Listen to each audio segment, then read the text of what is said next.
Hello everyone, मैं हूं doctor Deepti और आपका मेरे इस यूट्यूब चैनल पे बहुत बहुत स्वागत है।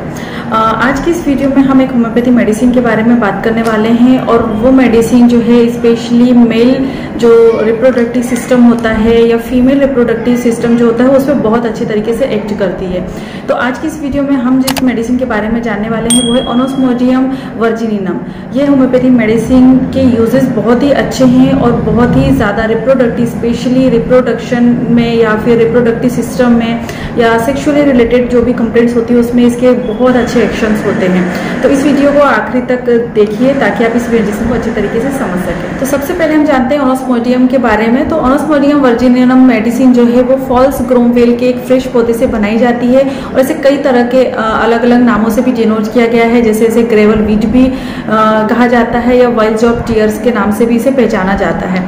तो सबसे पहले हम बात करते हैं इसके एक्शन या इसके यूजेस के बारे में कि ये किस किस जगह पे आपको इफेक्टिव होगी या वर्क करेगी। तो सबसे पहले मेल सेक्सुअल कंप्लेंट्स जो होती हैं जैसे कि प्रीमेच्योर इजैकुलेशन हो, चाहे फिर इरेक्टाइल डिसफंक्शन की प्रॉब्लम हो या सेक्सुअल वीकनेस हो, तो वहाँ पर इसका उपयोग किया जाता है। फीमेल्स में भी ये काफ़ी अच्छी मेडिसिन जो है वो एक्ट करती है, काफ़ी अच्छे तरीके से इसका वर्क होता है फीमेल्स में। जैसे कि फीमेल्स में अगर फीमेल्स को यूटेराइन कंप्लेंट है या यूटेराइन पेन होता है, बियरिंग डाउन सेंसेशन जब होते हैं, तो वहाँ पर ये मेडिसिन काफ़ी अच्छे तरीके से एक्शन दिखाती है। मेंस्ट्रुअल कंप्लेंट्स में भी ये मेडिसिन का उपयोग किया जा सकता है। इवन ब्रेस्ट अफेक्शंस में भी या मेमोरी ग्लैंड में किसी तरीके के अफेक्शंस हो तो वहाँ पर भी इसका उपयोग किया जाता है।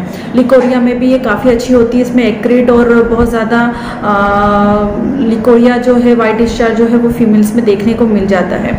इसके अलावा हेड सिम्टम में अगर बात करें तो माइग्रेन के केसेस में स्पेशली जो लेफ्ट साइड का जो माइग्रेन होता है, जो पेन होता है, वहाँ पर ये मेडिसिन काफ़ी ज़्यादा इफेक्टिव होती है। आई अफेक्शंस में आई की कई सारी कंप्लेंट में भी इसका उपयोग किया जाता है और क्योंकि माइग्रेन है, आई अफेक्शन से, तो वहाँ पर पेशेंट को वर्टाइगो भी देखने को मिल जाता है, गिडीनेस वहाँ पर पेशेंट को दिखाई देता है और जीआईटी कंप्लेंट में भी इसका उपयोग किया जाता है। ये थे एक्शन जिसके बारे में हमने अभी जाना। गाइडिंग सिम्टम्स के बारे में हम बात कर लेते हैं कि ऐसे कौन से सिम्टम्स होंगे जो आपको गाइड करेंगे कि आपको इस मेडिसिन का उपयोग करना है। तो फीलिंग प्रोस्ट्रेशन एंड वीकनेस, जब आपको बहुत ज़्यादा प्रोस्ट्रेशन है, फिर वो चाहे फिजिकल प्रोस्ट्रेशन हो, चाहे सेक्सुअल प्रोस्ट्रेशन हो या वियरीनेस हो, जैसे कि फीमेल्स में लिकोरिया या वाइट डिस्चार्ज होता है तो काफ़ी ज़्यादा प्रोस्ट्रेशन हो जाता है, वियरीनेस होता है, तो वैसी कंडीशन में इस मेडिसिन का उपयोग किया जाता है। Sexual neurasthenia from loss of sexual desire in males and females, जहाँ पर लॉस ऑफ सेक्सुअल डिज़ायर हो, मेल्स हो या फीमेल्स हो, और वहाँ पर अगर प्रॉब्लम है या वियरीनेस है तो वहाँ पर भी इस मेडिसिन का उपयोग जो है किया जाता है। Pain and stiffness in the eyeballs, जहाँ पर बहुत ज़्यादा टायर्डनेस के साथ में आई बॉल्स जो है आपकी वहाँ पर पेन होता है, आपकी जो ऑक्यूलर मसल्स होती हैं आंखों की वो वीक पड़ जाती है, कमज़ोर पड़ जाती है या पैरालिसिस हो जाता है, तो वहाँ पर आई बॉल्स में पेन की कंडीशन में भी इस मेडिसिन का उपयोग जो है किया जाता है। Uterine complaint with bearing down sensation, patient को बहुत ज़्यादा लोअर एब्डोमेन में पेन होता है स्पेशली फीमेल्स में और बहुत ज़्यादा उन्हें कमज़ोर महसूस होता है, प्रोस्ट्रेशन बहुत ज़्यादा होता है और साथ ही साथ यहाँ पर पेशेंट को माइंड से रिलेटेड एक सिम्टम देखने को मिलता है जहाँ पर आपको ये मेडिसिन गाइड करती है, वो होता है लैक ऑफ मेमोरी या forgetfulness. Weakness of memory patient में देखने को मिलती है और साथ में लैक ऑफ कोऑर्डिनेशन होता है या लैक ऑफ कंसंट्रेशन होता है, पेशेंट ठीक तरीके से किसी भी चीज़ में कंसंट्रेट नहीं कर पाता है। तो इस तरीके के सिम्टम्स जो है अगर पेशेंट में देखने को मिलते हैं तो ये मेडिसिन गाइड करती है कि आप इस मेडिसिन का उपयोग कर सकते हैं। ये जितने भी कंप्लेंट्स होती है उसके पीछे कुछ बेसिक पॉजिटिव फैक्टर्स होते हैं या बेसिक रीजंस होते हैं जिसकी वजह से पेशेंट में ये सिम्टम्स देखने को मिलते हैं। तो ओनोस्मोडियम में जो सबसे मेन कॉज होता है वो होता है सेक्सुअल एक्सेस। बहुत ज़्यादा सेक्सुअल एक्टिविटी हो जाने के बाद या एक्सेसिव होने के बाद में पेशेंट में ये कंप्लेंट देखने को मिल जाती है। जैसे कि आई सिम्टम्स में हमने देखे तो आई स्ट्रेन भी एक मेजर फैक्टर होता है, कॉजेटिव फैक्टर होता है, स्प्रेन भी एक फैक्टर होता है जहाँ पे पेशेंट को या फीमेल पेशेंट को यूटेराइन कंप्लेंट जो है देखने को मिलती है। तो ये कुछ पॉजिटिव फैक्टर होते हैं जिसकी वजह से ये सिम्टम्स पेशेंट में देखने को मिल सकते हैं। चलिए बात करते हैं जीआईटी या गैस्ट्रोइंटेस्टाइनल कंप्लेंट्स के बारे में कि पेशेंट को किस तरीके के सिम्टम्स देखने को मिलेंगे। तो इसमें पेशेंट को नर्वस हंगर होती है और ऑल डे रहता है, पेशेंट को हमेशा भूख लगती रहती है, पूरे दिन वो कुछ ना कुछ खाने का डिमांड करता रहता है। पेशेंट स्पेशली क्रेविंग जो है पेशेंट को रहती है वो होती है आइस की या बहुत ज़्यादा ठंडी चीज़ों की या कोल्ड ड्रिंक की, उनको बहुत ज़्यादा क्रेविंग होती है या आइस वाटर की उनको क्रेविंग होती है। इनको ऐसे पेशेंट को स्टूल जो है बहुत ज़्यादा क्रेविंग होती है। अर्ली मॉर्निंग इनको बिल्कुल बेड पर से उठते ही स्टूल के लिए निकलना होता है या जाना होता है। डिज़ायर ऑफ स्टूल जो है बहुत ज़्यादा रहता है मॉर्निंग के टाइम पर। और इसके पेशेंट में एग्रेवेशन जो है वो मिल्क को अगर वो ड्रिंक करते हैं, ड्रिंकिंग ऑफ मिल्क जो है वो एग्रेवेट करती है पेशेंट के सिम्टम्स को। तो ये होते हैं जीआईटी सिम्टम। माइंड सिम्टम में मुझे पहले ही आपको डिस्कस करना था कि इसमें जो पेशेंट का माइंड होता है वो किस तरीके का होगा। तो बहुत ज़्यादा पेशेंट जो है कंफ्यूज्ड होते हैं, बहुत ज़्यादा उन्हें समझ में नहीं आता है। लेक ऑफ कंसंट्रेशन, जैसे कि मैंने पहले बताया, लेक ऑफ कोऑर्डिनेशन ऐसे पेशेंट में देखने को मिलता है।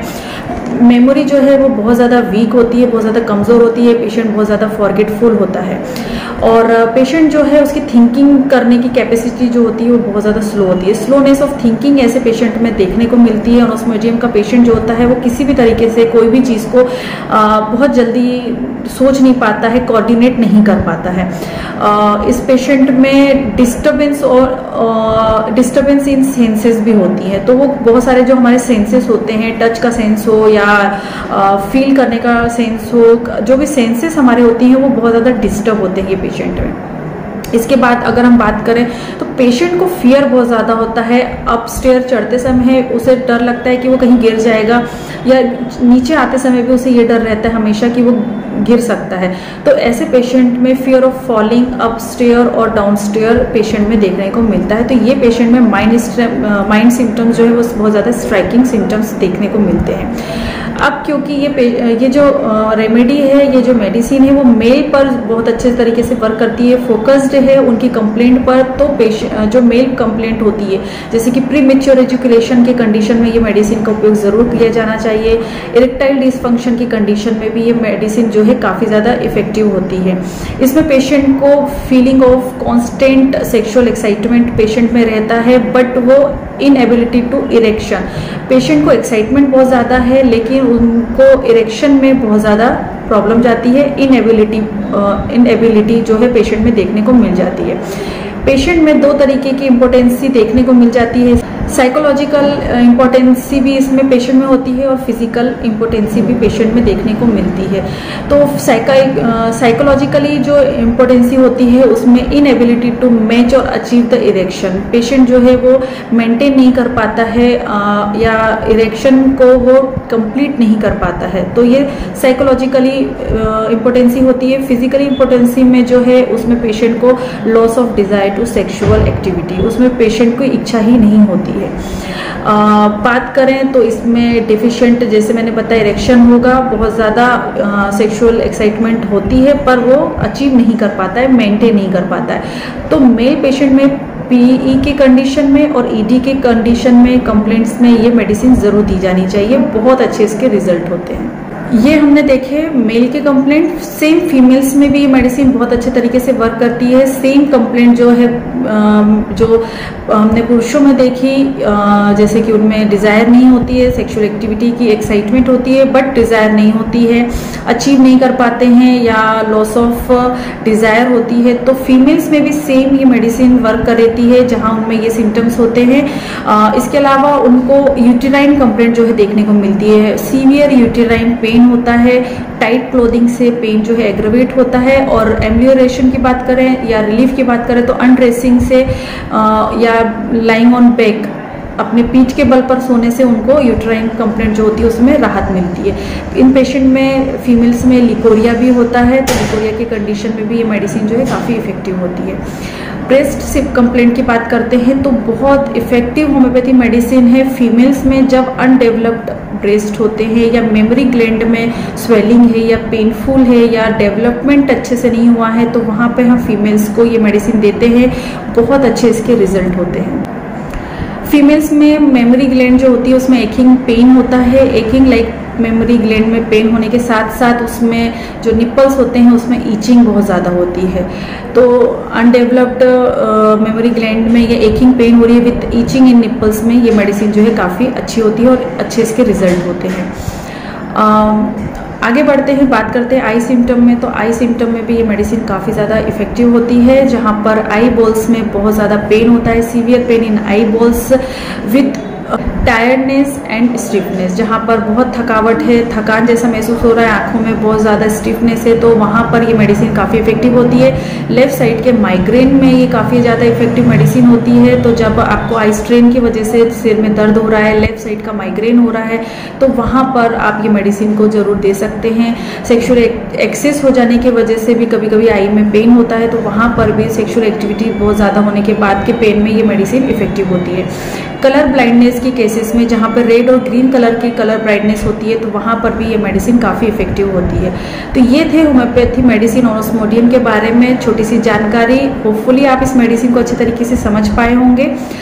लेने की विधि के बारे में बात करें तो मेल्स और फीमेल्स दोनों ही इसकी सिंगल डोज रोज रात में ले सकते हैं। तो ऑस्मोडियम की 200 पोटेंसी की सिंगल डोज रोज रात में पेशेंट को लेनी चाहिए और आपको कुछ ही समय में इसमें आराम मिलने लगता है। आपको सिम्टम्स जो है वो एम्ब्यूरेट होते हुए नजर आने लगते हैं। 15 दिन लगातार आप इस मेडिसिन को लेकर देखिए।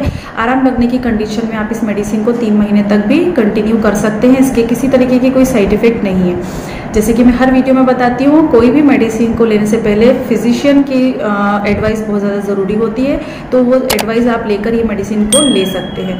होपफुली आपको ये वीडियो पसंद आई होगी। यदि अच्छी लगी है तो लाइक करिए, शेयर करिए, सब्सक्राइब करिए। और मेरा एक दूसरा चैनल भी है डॉक्टर दीप्ति होम्यो शॉर्ट, जो कि जिसमें मैं सिर्फ शॉर्ट वीडियो बनाऊंगी और जिसमें सिर्फ हेल्थ रिलेटेड वीडियोज़ होती हैं जो शॉर्ट में आपको 1 मिनट में देखने को मिल जाती है। मेरे उस चैनल को भी सब्सक्राइब जरूर करिए।